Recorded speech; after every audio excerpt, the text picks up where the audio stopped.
Fala galera, beleza? Aqui no Na Área, continuando nossas aulas de genética, a gente agora vai ver mais uma situação especial da primeira lei. Nesse caso é a pleiotropia.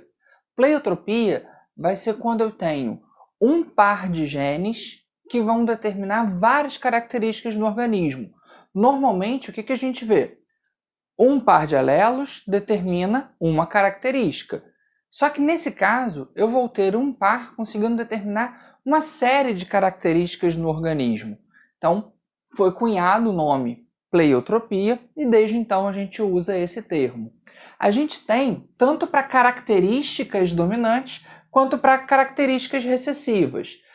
Coloquei ali para vocês as que mais aparecem em provas, aquelas que vocês têm a obrigação de saber.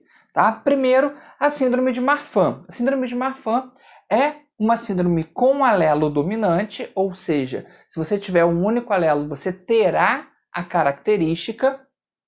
E o que vai condicionar? O indivíduo que tem a síndrome de Marfan vai apresentar aracnodactilia.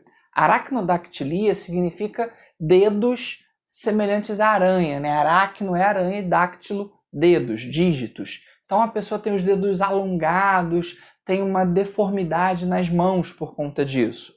Sofre de cardiopatias, tem uma alteração na artéria aorta que pode levar esse indivíduo à morte. Pode apresentar problemas visuais seríssimos. Então, um único par de genes determinando todas essas características. Beleza?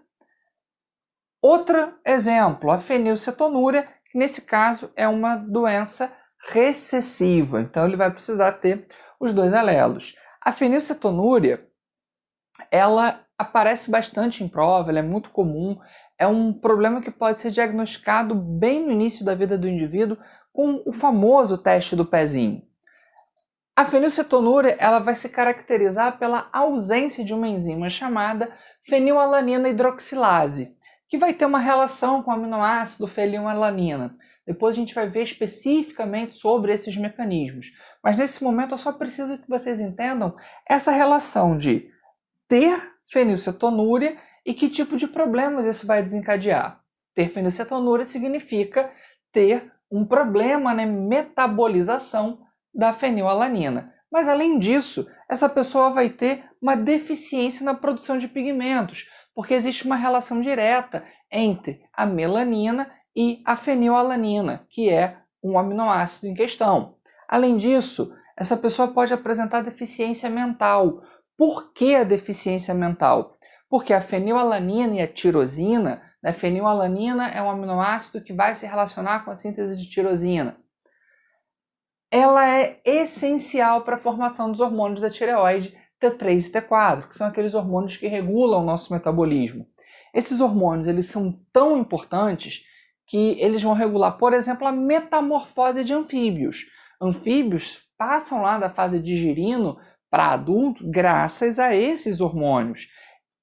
Nós não fazemos metamorfose, mas todo o nosso desenvolvimento depende desses hormônios também. No caso da ausência do hormônio T3 e T4 em crianças, esse hipotireoidismo recebe um nome especial, chamado de cretinismo, porque essa criança vai apresentar uma deficiência neurológica muito séria. E é exatamente o que vai acontecer com o indivíduo fenilcetonúrico. Ele vai ter uma deficiência de T3 e T4, que vai gerar também uma deficiência mental. Por fim, ele vai ter a excreção do ácido fenilpirúvico. Por conta dessa incapacidade de metabolizar a fenilalanina, ele acaba tendo um produto de excreção diferente. E a gente pode falar ainda em outras características que isso vai conferir. A fenilalanina hidroxilase vai ser a enzima que vai estar ausente, mas por conta disso, nós temos uma série de efeitos no corpo do indivíduo. Isso é o que vai caracterizar a pleiotropia. Pensando na fenilcetonúria, é bem legal que a gente consegue relacionar com coisas do nosso dia a dia. Por exemplo, se vocês prestarem atenção, aqui no Brasil não chega a ser uma norma, mas em outros países é, que todo alimento dietético que contém fenilalanina, ele deve apresentar essa informação no seu rótulo.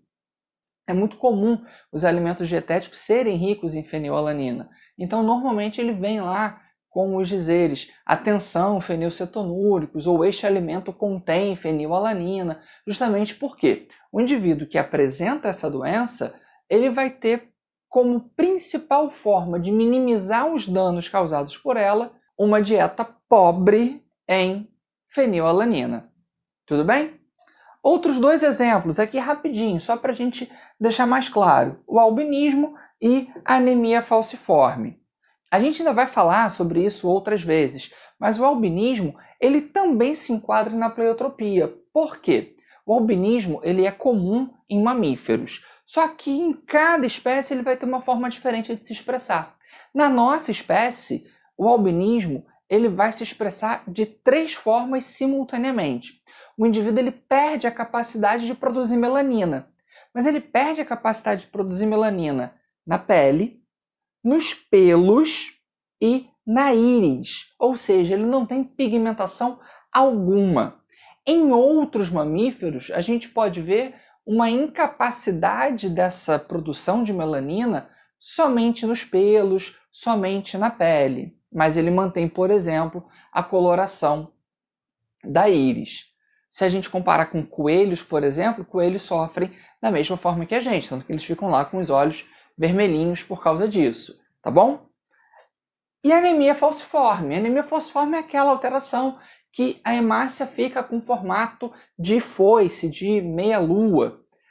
Essa é a alteração básica, mas isso vai gerar um comprometimento de transporte de oxigênio para essa pessoa, uma sobrecarga nos órgãos hematopoéticos. Isso vai gerar um comprometimento no transporte de oxigênio dessa pessoa, uma sobrecarga nos órgãos hematopoéticos, pode gerar alterações de baço, pode gerar dores abdominais, ou seja, a simples presença da informação para anemia falciforme vai gerar uma série de caracteres, por isso pleiotropia.